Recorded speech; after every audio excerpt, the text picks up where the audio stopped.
Assalamualaikum warahmatullahi wabarakatuh. Alhamdulillahirabbil alamin wassalatu wassalamu ala asyrofil anbiya mursalin nabiyina Muhammadin wa ala alihi washabbihi ajmain, amma ba'd. Fa ya ibadallah usi bi nafsi wa iyyakum bi taqwallah faqad fazal muttaqun. Kaum muslimin wal muslimat yang dirahmati Allah, disyukur kita aturkan kehadirat Allah biqauli alhamdulillahirabbil alamin. Kita mensyukuri segalanya, artinya segala yang Allah berikan kepada kita zahiran wa batinan ini haruslah menjadi bagian yang harus kita syukuri. Bahkan kadang-kadang banyak hal yang tidak kita sadari dalam hidup ini, maka juga harus kita upayakan batin kita ini menggali semuanya dan kemudian kita syukuri, karena memang Allah sudah menyampaikan di dalam Al-Quran, bersyukur itu bisa untuk menolak azabnya Allah. Jadi bersyukur ini bisa menolak azabnya Allah. Artinya ketika manusia itu betul-betul bersyukur, maka azabnya Allah itu akan dihilangkan atau tidak diterapkan kepada orang yang bersyukur itu. Salawat dan salam mudah-mudahan tetap terlimpah tercurah pada Rasulullah Muhammad sallallahu alaihi wasallam biqauli Allahumma sholli wa sallim wa barik alaihi. Kaum muslimin wal muslimat rahimakumullah, saya ingin mengajak pada kesempatan ini untuk menghayati apa yang ada di dalam jiwanya Rasulullah sebagaimana disampaikan oleh Allah kepada kita, supaya di dalam kita ini mengitba atau mengikuti Rasulullah, maka itu bukan sekedar kita mengikuti dari sisi zahirnya saja, bukan saja kita mengikuti dari sisi luarnya saja, tetapi kita mengetahui, menghayati, dan nanti pada akhirnya juga kita upayakan untuk mengamalkan apa yang ada di dalam jiwanya Rasulullah ini sebagaimana diinformasikan Allah di dalam Al-Quran. Ayat ini yang akan saya bacain nanti juga termasuk ayat yang akhir diturunkan oleh Allah kepada Rasulullah, yang artinya ini ayat ini merupakan rekaman yang dilakukan oleh Allah untuk menunjukkan jiwa Nabi itu yang kemudian ini nanti diharapkan bisa kita teladani dalam kehidupan kita. Di dalam surat At-Taubah ayat 128-129, ayat yang terakhir begitu. Insyaallah ayatnya kita sudah hafal semuanya.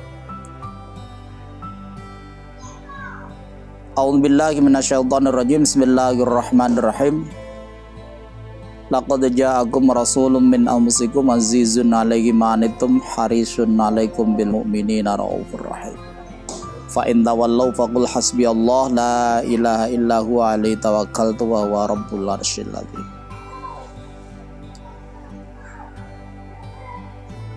Melalui ayat ini Allah menggambarkan kepada kita bagaimana jiwa Rasulullah ini. Laqad ja'akum rasulun min anfusikum, telah datang kepada kamu sekalian seorang rasul karena bentuknya mufrad ini, rasulun. Jadi yang dimaksud ini bukan rasul secara keseluruhan, tapi adalah Rasulullah Muhammad SAW. Min anfusikum yang itu berasal dari jenis kamu, yaitu manusia.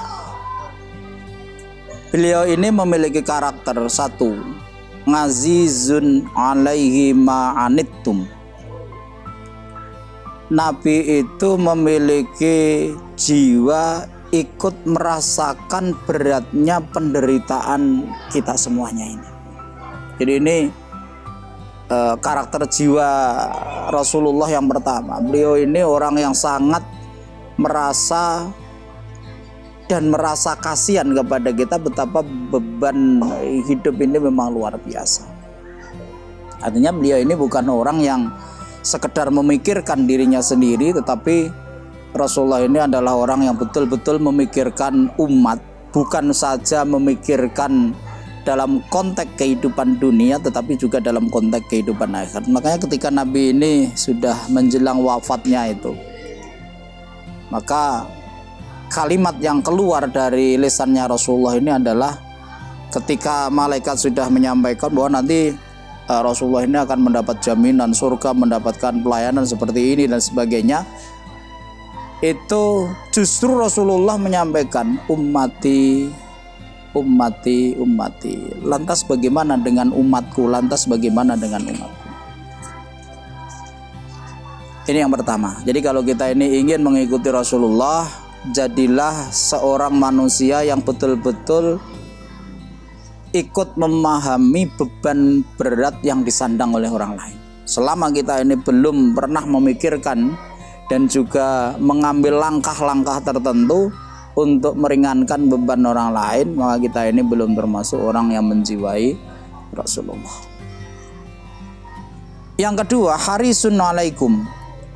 Nabi itu memiliki sifat harisun alaikum, punya keinginan yang kuat supaya kita ini menjadi orang yang baik.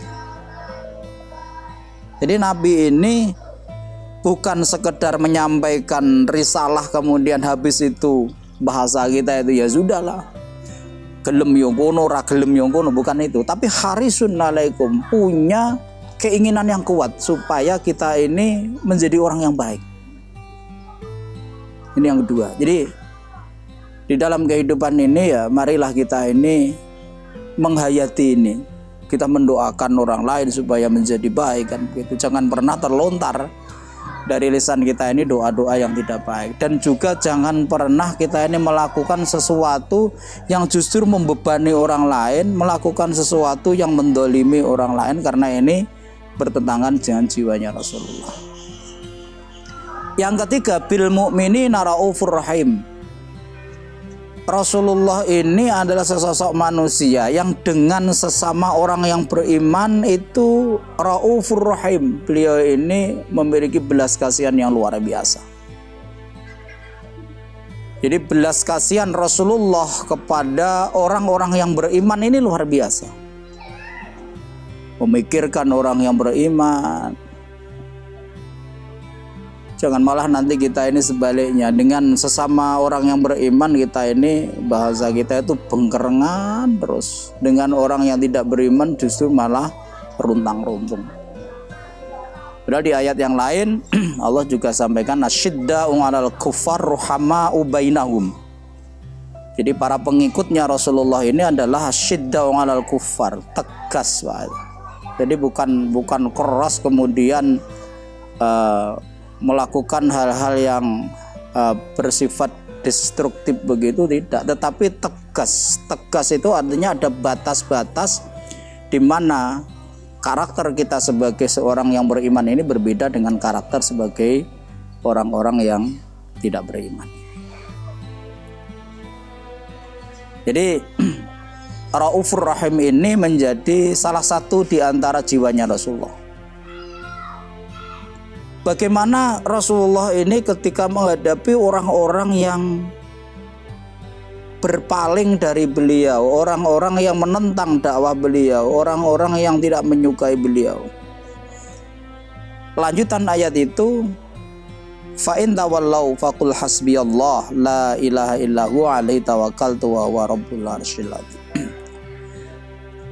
Rasulullah ini ketika berhadapan dengan orang-orang yang menentang dakwah beliau, orang-orang yang memusuhi beliau, maka Rasulullah ini menyerahkan semuanya itu kepada Allah. Hasbiyallah la ilaha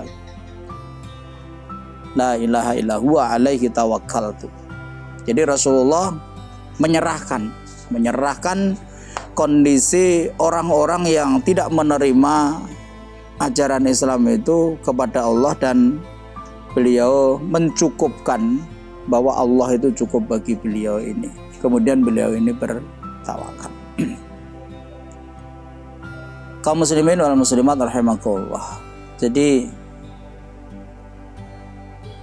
jiwa Rasulullah yang seperti ini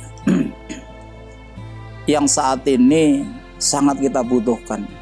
Sebetulnya bukan hanya saat ini, sejak dulu, saat ini, dan sampai kapanpun ini sangat kita butuhkan. Utamanya dalam membentuk peradaban Islam ini. Jadi umat Islam ini betul-betul semuanya harus mencerminkan jiwanya Rasulullah ini. Jadi orangnya ini betul-betul